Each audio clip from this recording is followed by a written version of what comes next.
Hello everyone, once again welcome to my YouTube channel JT study tutorial. तो आज हम लोग कुछ टॉपिक्स के बारे में बात करने वाले हैं। यहाँ पे आपको टॉपिक जो है वो स्क्रीन पे लिखा हुआ दिख रहा होगा। पहला हमारा यूनिवर्स, फिर है मिल्की वे गैलेक्सी, ब्लैक होल, नेब्यूला और लाइफ साइकिल ऑफ स्टार। ये 5 टॉपिक्स के बारे में आज हम लोग डिस्कस करने वाले हैं। इसमें कुछ सब टॉपिक भी हैं, तो ये जो टॉपिक है पाँचों, इसका डाउट जो है आपको आज पूरी तरह से क्लियर हो जाएगा।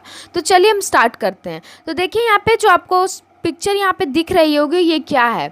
तो देखिए सबसे पहले मैं आपको बता दूं कि ये जो पिक्चर आपको स्क्रीन पे दिख रही है, यही है हमारा यूनिवर्स। ओके, पूरा जो हमारा यूनिवर्स है वो कुछ इसी तरह का दिखता है। और यहाँ पे आपको छोटे छोटे स्टार्स दिख रहे होंगे, राइट।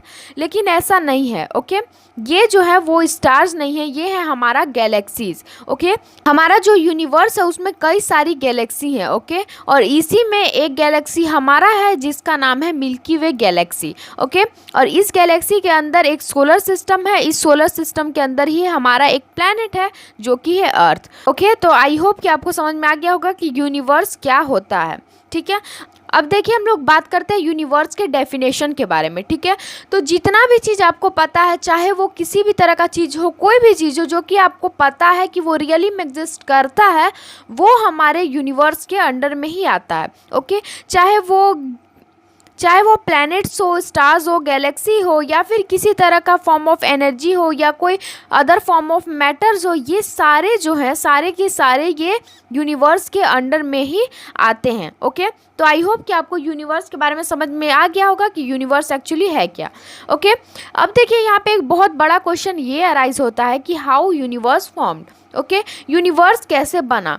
तो देखिए बताया जाता है कि स्पेस में एक बहुत बड़े एक्सप्लोजन के बाद हमारा यूनिवर्स का फॉर्मेशन हुआ। ओके, इसी एक्सप्लोजन को बिग बैंग भी कहा जाता है। हमारे स्पेस में एक्सप्लोजन होने के कारण जो हमारा यूनिवर्स का फॉर्मेशन हुआ, इसी को बिग बैंग थ्योरी कहा जाता है। ओके, अब देखिए यूनिवर्स का एज क्या है। यूनिवर्स का हमारा फॉर्मेशन हुआ था अप्रॉक्स 13.8 बिलियन ईयर अगो हमारा यूनिवर्स का फॉर्मेशन हुआ था। ओके, अब देखिए इन 1927 एक बेल्जियन कैथोलिक प्रीस्ट जिनका नाम था जॉर्ज, उन्होंने बताया कि यूनिवर्स का जब फॉर्मेशन हुआ था उस टाइम से लेकर यूनिवर्स का आज अगर बात करें यूनिवर्स का, तो वो धीरे धीरे एक्सपैंड किए जा रहा है। ओके, वो धीरे धीरे यूनिवर्स जो है वो एक्सपैंड हो रहा है। और इसी को समझाया उन्होंने रेड शिफ्ट ऑफ लाइट के द्वारा। ठीक है, उन्होंने रेड शिफ्ट ऑफ लाइट के द्वारा बताया कि यूनिवर्स का धीरे धीरे एक्सपेंशन होते जा रहा है, यूनिवर्स धीरे धीरे बढ़ता जा रहा है, और इसी को हबल्स लॉ भी बोला जाता है। ओके,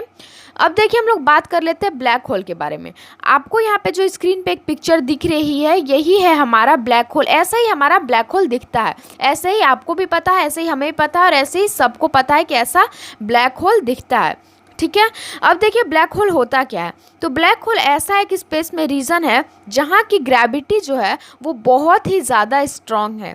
इसकी ग्रेविटी इतनी ज़्यादा स्ट्रॉन्ग है कि आज तक वर्ल्ड में कोई भी ऐसा चीज़ नहीं है, ना कोई पार्टिकल है, ना कोई इलेक्ट्रोमैग्नेटिक रेडिएशन है जो इस ब्लैक होल को पार कर सके। ओके, और बताया जा रहा है ना तो किसी और इवन लाइट जो है वो भी ब्लैक होल को पार नहीं कर सकती है। और बताया देखिए ये जाता है कि अगर कोई बाद में अगर कोई ऐसी चीज़ बन जाए जो कि ब्लैक होल को पार कर दे, तो देखिए बताया ये जाता है कि अगर बाद में कोई ऐसी चीज़ बन जाए जो कि ब्लैक होल को पार कर जाए, तो हो सकता है कि ब्लैक होल के आगे हमें एक और दुनिया देखने को मिले, जहाँ पे हो सकता है कि हमारे जैसे आपके जैसे और लोग रहते हों। ओके, तो अभी तक तो यही पता है हमें कि ब्लैक होल को कोई ऐसी चीज़ नहीं बनी है जो कि ब्लैक होल को पार कर सके, और यहाँ पे जो ब्लैक होल की ग्रेविटी है वो बहुत ज़्यादा स्ट्रांग है। ओके, तो आई होप कि आपको ब्लैक होल के बारे में पता चल गया हो। अब देखिए यहाँ पे आपको एक स्क्रीन पे पिक्चर दिख रही है, ये हमारा मिल्की वे गैलेक्सी है।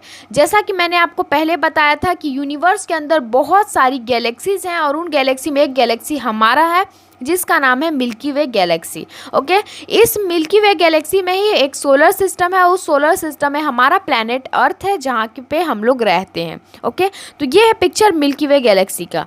अब देखिए मिल्की वे गैलेक्सी है, जैसे कि मैंने आपको पहले ही बताया, ये हमारे सोलर सिस्टम इसका अंदर में आता है, और अर्थ भी हमारे इसी के अंडर आता है, क्योंकि सोलर सिस्टम में ही हमारा अर्थ है, और ये पूरा सोलर सिस्टम जो है हमारा वो मिल्की वे गैलेक्सी के अंडर में ही आता है।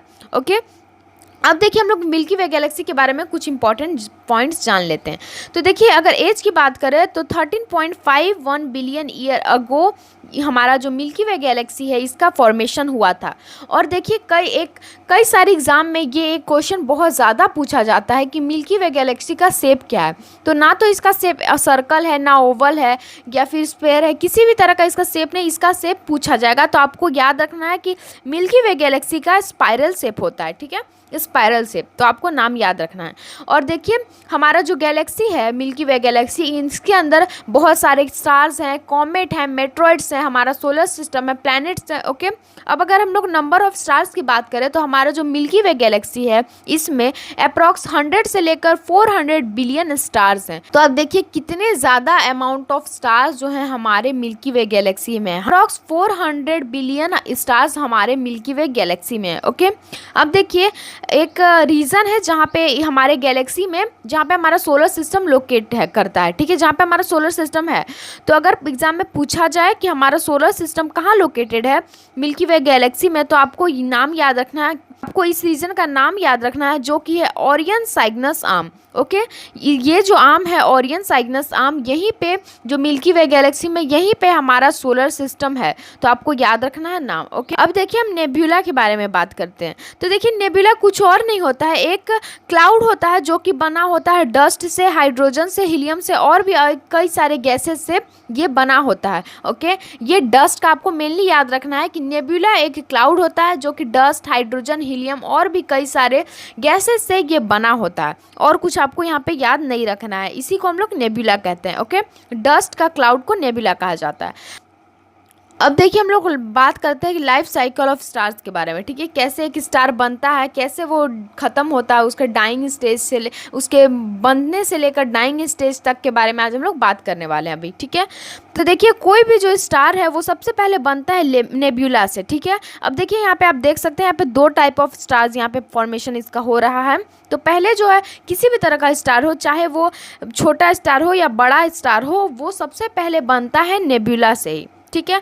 नेबुला जो है वो बनता है बाद में एक अगर वो एवरेज स्टार बना तो वो फिर रेड जाइंट बनेगा। और जो आपको पता होना चाहिए कि जो हमारा सन है वो अभी रेड जाइंट, यहाँ पे इस वाले कैटेगरी में हमारा सन है, ठीक है। रेड जाइंट में हमारा जो सन है वो पहले नेबुला था, फिर बना एवरेज स्टार और अब वो बन चुका है रेड जाइंट। ओके, तो आपको पता होना चाहिए, अगर वो इस एवरेज स्टार बना तो वो रेड जाइंट बनेगा, रेड जाइंट के बाद वो फिर एक प्लैनेटरी नेबुला बनेगा और उसके बाद उसका जितना भी एनर्जी था वो ख़त्म हो जाएगा और उसके बाद वो कन्वर्ट हो जाएगा वाइट ड्वार्फ में। ये था, ठीक है।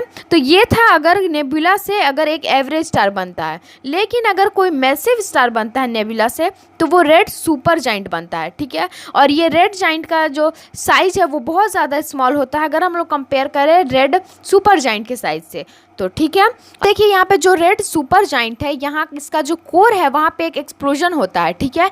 क्योंकि देखिए इसका जो साइज़ बहुत ज़्यादा है, इसका एनर्जी बहुत ज़्यादा है, तो यहाँ की इसका जो कोर है वहाँ पे एक्सप्लोजन होता है और इस एक्सप्लोजन के बाद जितने भी इलेक्ट्रॉन और प्रोटॉन रहते हैं वो न्यूट्रॉन में कन्वर्ट हो जाते हैं, ठीक है। इस एक्सप्लोजन के बाद यहाँ सुपरनोवा के बाद या तो वो ब्लैक होल बन जाएगा जिसकी ग्रेविटी जो है वो बहुत ज़्यादा स्ट्रॉन्ग होती है, या तो वो न्यूट्रॉन स्टार बन जाएगा, ठीक है। तो यही था लाइफ साइकिल ऑफ स्टार। ये बहुत ज़्यादा इजी है, आपको यहाँ पिक्चर से भी क्लियर हो जा रहा होगा कि कैसे क्या होता है। अगर वो देखिए अगर नेबुला से एवरेज स्टार बना तो वो फिर रेड जाइंट बनेगा, प्लैनेटरी नेबुला बनेगा और फिर वो वाइट ड्वार्फ में कन्वर्ट हो जाएगा।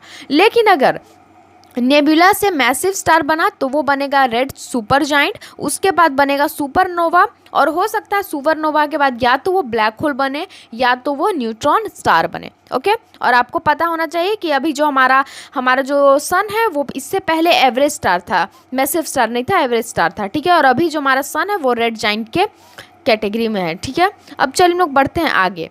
अब देखिए अभी हम लोगों ने पढ़ा लाइफ साइकिल ऑफ स्टार्स, उसमें हम लोग सुपरनोवा के बारे में भी पढ़ा, ठीक है। तो क्या होता है सुपरनोवा, तो आप देखिए यहाँ पे डेफिनेशन जो है सुपरनोवा का आप स्क्रीन पे लिखा हुआ देख सकते हैं। सुपरनोवा जो है एक बहुत बड़ा पावरफुल एक स्टेलर एक्सप्लोजन होता है। ये एक्सप्लोजन होता है क्योंकि जब स्टार जो है मैसिव स्टार ये रेड सुपर जाइंट होता है तो इसकी एनर्जी बहुत ज़्यादा होती है और इसके कोर में एक बहुत बड़ा एक्सप्लोजन होता है जिसके बाद इलेक्ट्रॉन और प्रोटॉन जो है वो सारे न्यूट्रॉन में कन्वर्ट हो जाते हैं ओके और इसके बाद जो एक्सप्लोजन होता है उसी को हम लोग सुपरनोवा कहते हैं। ये सुपरनोवा जो है ये किसी भी मैसिव स्टार्स के वाइट ड्वार्फ या फिर ब्लैक होल बनने के पहले का एक स्टेज होता है। ठीक है, तो आज के लिए इतना ही दोस्तों। आई होप आपको सब कुछ क्लियर हो गया हो। अगर आपको वीडियो पसंद आया हो तो प्लीज़ हमारे चैनल को सब्सक्राइब कर लें। Thank you.